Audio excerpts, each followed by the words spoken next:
देवी और सज्जनों, आज हम भारतीय मौसम विभाग आईएमडी के 150 वर्ष सेलिब्रेट कर रहे हैं। आईएमडी के ये 150 वर्ष ये केवल भारतीय मौसम विभाग की यात्रा है ऐसा नहीं है। ये हमारे भारत में आधुनिक साइंस और टेक्नोलॉजी की भी एक गौरवशाली यात्रा है।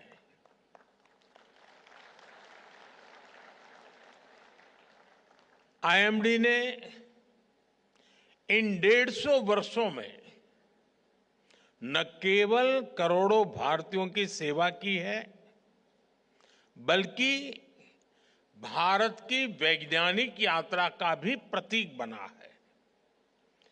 इन उपलब्धियों पर आज डाक टिकट और विशेष कॉइन भी रिलीज किया गया है। 2047 में जब देश आजादी के 100 साल मनाएगा, तब भारतीय मौसम विभाग का स्वरूप क्या होगा, इसके लिए विजन डॉक्यूमेंट भी जारी हुआ है। मैं आप सभी को और सभी देशवासियों को इस गौरवपूर्ण अवसर के लिए अनेक अनेक शुभकामनाएं देता हूं।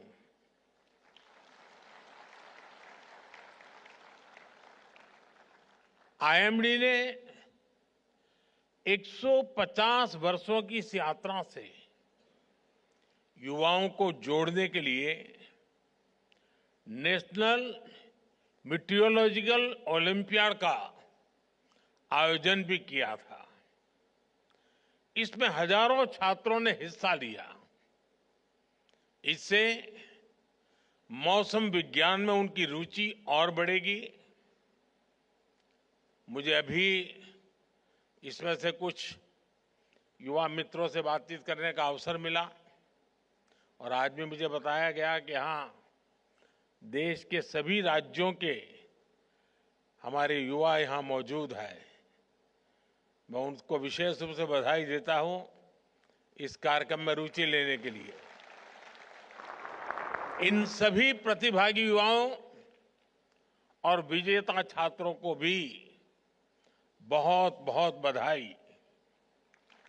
साथियों, 1875 में भारतीय मौसम विभाग की स्थापना मकर संक्रांति के ही करीब 15 जनवरी को हुई थी। भारतीय परंपरा में मकर संक्रांति का कितना महत्व है, ये हम सब जानते हैं। और मैं तो गुजरात का रहने वाला हूं, तो मेरा प्रिय त्योहार मकर संक्रांति हुआ करता था।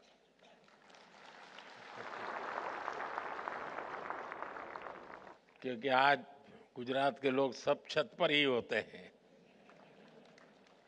और पूरा दिन पतंग का मजा लेते हैं।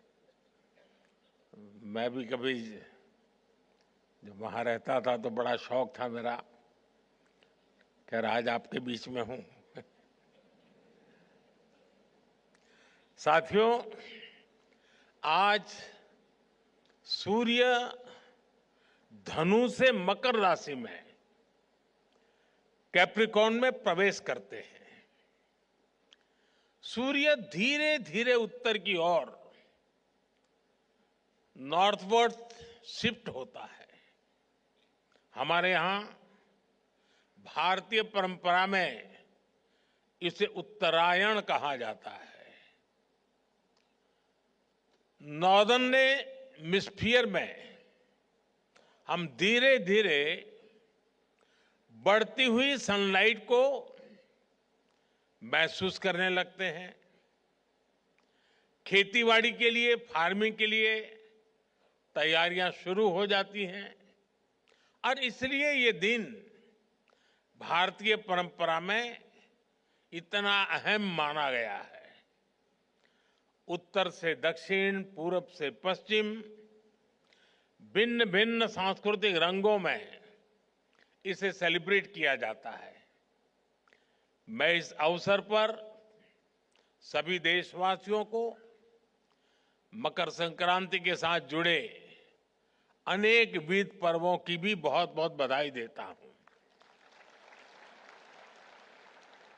साथियों, किसी भी देश के वैज्ञानिक संस्थानों की प्रगति साइंस के प्रति उसकी जागरूकता को दिखाती है। वैज्ञानिक संस्थाओं में रिसर्च और इनोवेशन नए भारत के टेम्परामेंट का हिस्सा है। इसलिए पिछले 10 वर्षों में आईएमडी के इंफ्रास्ट्रक्चर और टेक्नोलॉजी का भी अभूतपूर्व विस्तार हुआ है। Doppler weather radar, automatic weather stations, runway weather monitoring systems, district wise rainfall monitoring stations, ऐसे अनेक आधुनिक इंफ्रास्ट्रक्चर की संख्या में कई गुना का इजाफा हुआ है। इन्हें अपग्रेड भी किया गया है। और अभी डॉक्टर जितेंद्र सिंह जी ने आंकड़ों में भी आपको बताया कि पहले कहां थे, आज कहां पहुंचे हैं। मौसम विज्ञान को भारत की स्पेस टेक्नोलॉजी और डिजिटल टेक्नोलॉजी का भी पूरा फायदा मिल रहा है। आज देश के पास अंटार्कटिका में मैत्री और भारती नाम के 2 मीटरोलॉजिकल ऑब्जर्वेटरीज है। पिछले वर्ष अर्क और अरुणिका सुपर कंप्यूटर शुरू किए गए हैं। इससे मौसम विभाग की विश्वसनीयता भी पहले से कहीं ज्यादा बढ़ी है। भविष्य में भारत मौसम की हर परिस्थिति के लिए तैयार रहे। भारत एक क्लाइमेट स्मार्ट राष्ट्र बने, इसके लिए हमने मिशन मौसम भी लॉन्च किया है। मिशन मौसम सस्टेनेबल फ्यूचर और फ्यूचर रेडीनेस को लेकर भारत की प्रतिबद्धता का भी प्रतीक है। साथियों, साइंस की प्रासंगिकता केवल नई ऊंचाइयों को छूने में नहीं है। विज्ञान तभी प्रासंगिक होता है जब वो सामान्य से सामान्य मानवी के जीवन का और उसके जीवन में बेहतरी का, ईज ऑफ लिविंग का माध्यम बने। भारत का मौसम विभाग इसी कसौटी पर आगे है। मौसम की जानकारी सटीक हो और वो हर व्यक्ति तक पहुंचे भी। भारत में इसके लिए आईएमडी ने विशेष अभियान चलाए। अर्ली वार्निंग फॉर ऑल सुविधा की पहुंच आज देश की 90% से ज्यादा आबादी तक हो रही है। कोई भी व्यक्ति किसी भी समय पिछले 10 दिन और आने वाले 10 दिन के मौसम की जानकारी ले सकता है। मौसम से जुड़ी भविष्यवाणी सीधे व्हाट्सएप पर भी पहुंच जाती है। हमने मेघदूत मोबाइल ऐप जैसी सेवाएं लॉन्च की, जहां देश की सभी स्थानीय भाषाओं में जानकारी उपलब्ध होती है। आप इसका असर देखिए। 10 साल पहले तक देश के केवल 10% किसान और पशुपालक मौसम संबंधी सुझावों का इस्तेमाल कर पाते थे। आज ये संख्या 50% से ज्यादा हो गई है। यहां तक कि बिजली गिरने जैसी चेतावनी भी लोगों को मोबाइल पर मिलनी संभव हुई है। पहले देश के लाखों समुद्री मछुआरे जब समंदर में जाते थे तो उनके परिवारजनों की चिंता हमेशा बढ़ी रहती थी, अनहोनी की आशंका बनी रहती थी। लेकिन अब आईएमडी के सहयोग से मछुआरों को भी समय रहते चेतावनी मिल जाती है। इन रियल टाइम अपडेट से लोगों की सुरक्षा भी हो रही है, साथ ही एग्रीकल्चर और ब्लू इकोनॉमी जैसे सेक्टर्स को ताकत भी मिल रही है। साथियों, मौसम विज्ञान किसी भी देश की डिजास्टर मैनेजमेंट क्षमता का सबसे जरूरी सामर्थ्य होता है। यहां बहुत बड़ी मात्रा में डिजास्टर मैनेजमेंट से जुड़े हुए लोग यहां बैठे हैं। प्राकृतिक आपदाओं के प्रभाव को मिनिमाइज करने के लिए हमें मौसम विज्ञान की एफिशिएंसी को मैक्सिमाइज करने की जरूरत होती है। भारत ने लगातार इसकी अहमियत को समझा है। आज हम उन आपदाओं की दिशा को मोड़ने में कामयाब हो रहे हैं जिन्हें पहले नियति कहकर छोड़ दिया जाता था। आपको याद होगा 1998 में कच्छ के कांडला में चक्रवाती तूफान ने कितनी तबाही मचाई थी। उस समय बड़ी संख्या में लोग मारे गए थे। इसी तरह 1999 में उड़ीसा के सुपर साइक्लोन की वजह से हजारों लोगों को जान गंवानी पड़ी थी। बीते वर्षों में देश में कितने ही बड़े बड़े साइक्लोन आए, आपदाएं आई, लेकिन ज्यादातर में हम जान हानि को जीरो या मिनिमल करने में सफल हुए।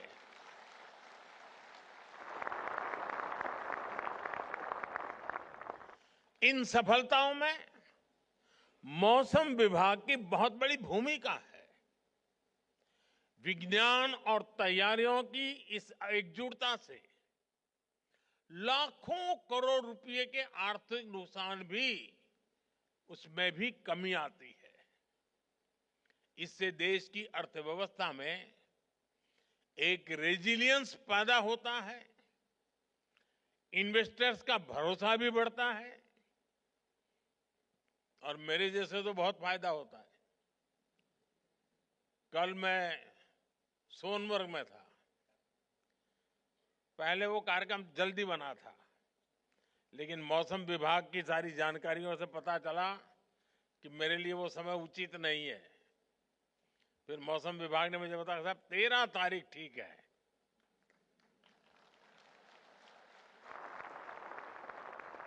अब कल मैं वहां गया, -6 डिग्री टेम्परेचर था, लेकिन पूरा समय जितना मैं समय वहां रहा, एक भी बादल नहीं था, सारी धूप खिली हुई थी। ये मौसम विभाग की सूचना के कारण इतनी सरलता से मैं कार्यक्रम करके लौटा। साथियों, साइंस के क्षेत्र में प्रगति और उसके पूरे पोटेंशियल का इस्तेमाल, ये किसी भी देश की ग्लोबल इमेज का सबसे बड़ा आधार होते हैं।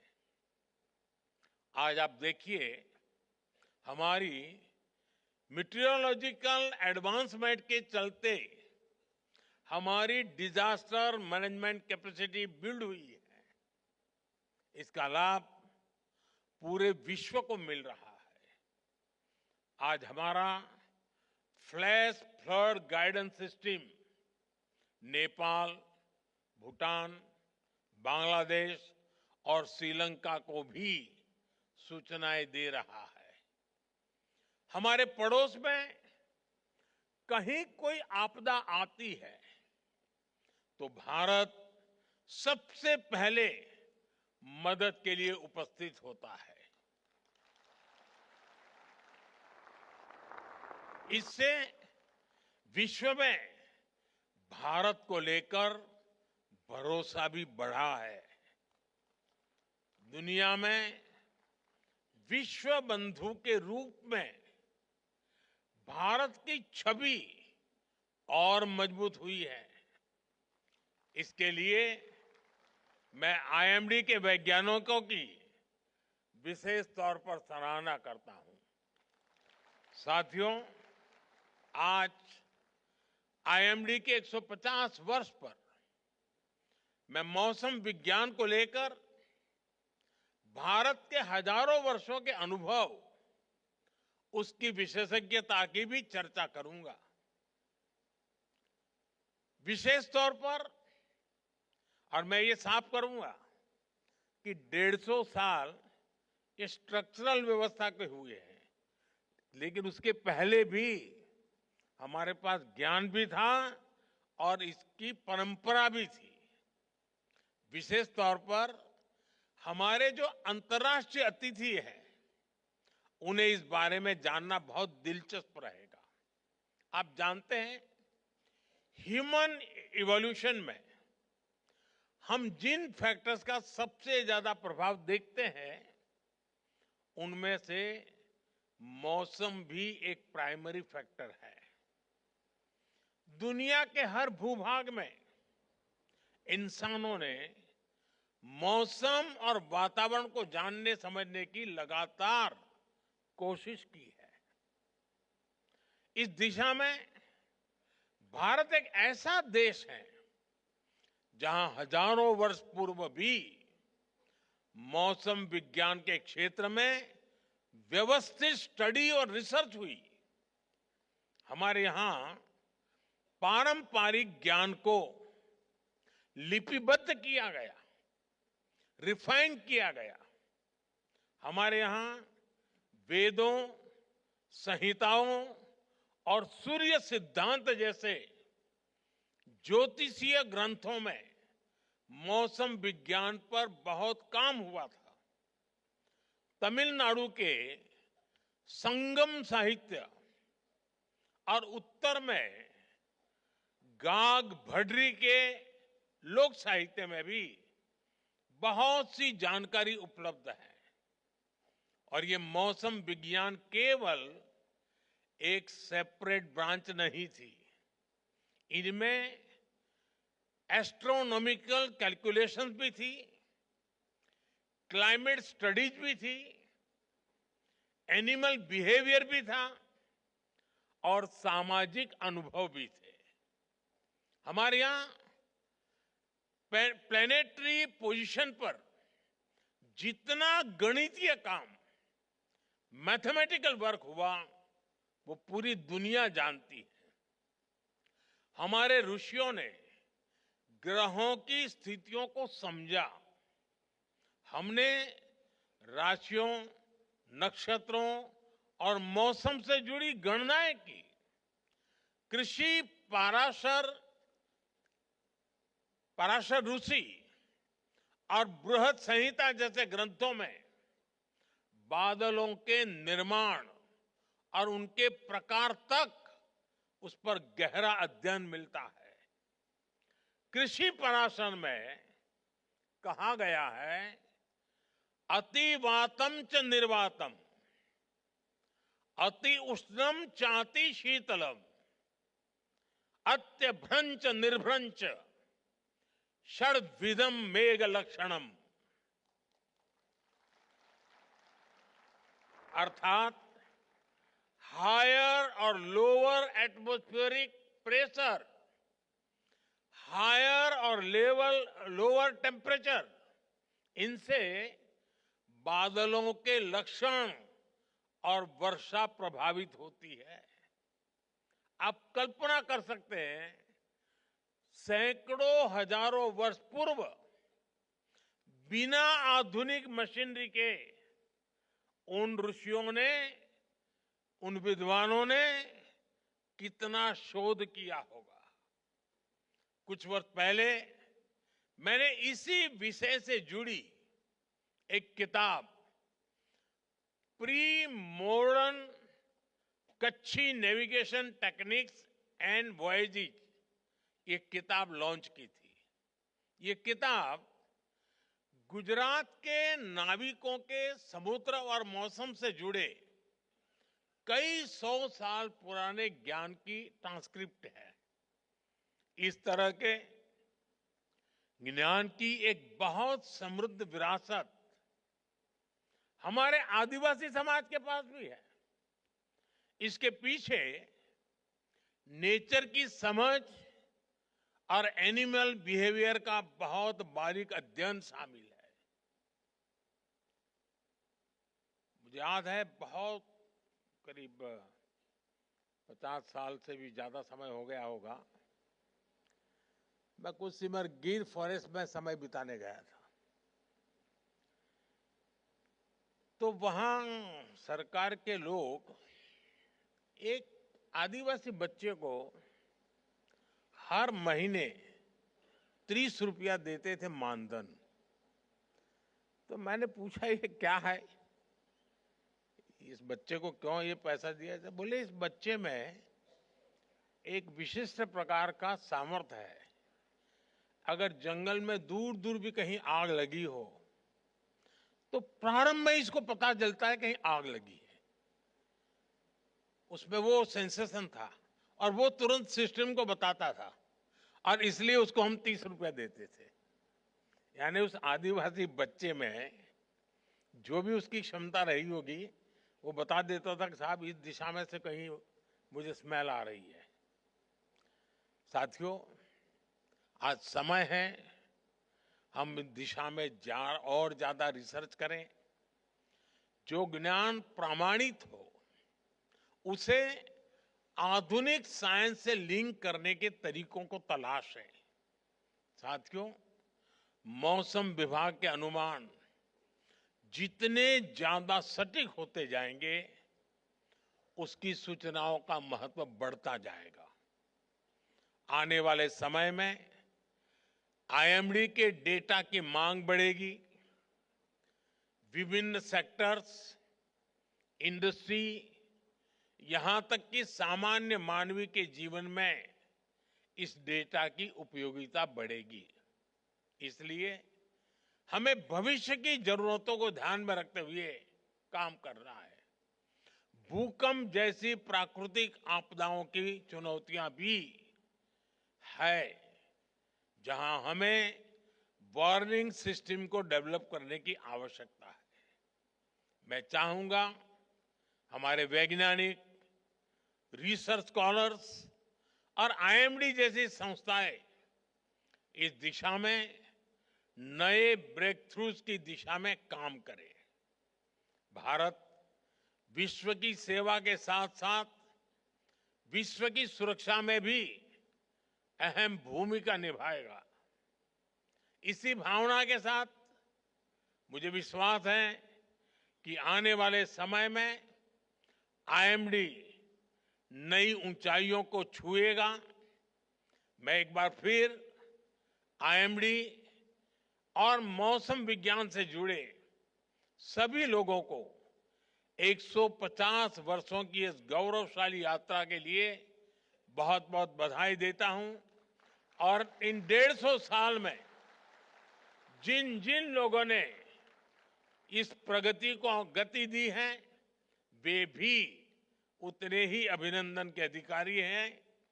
मैं उनका भी जो हयात है उनका अभिनंदन करता हूं, जो हमारे बीच नहीं है उनका पुण्य स्मरण करता हूं। मैं फिर एक बार आप सबको बहुत बहुत धन्यवाद देता हूं।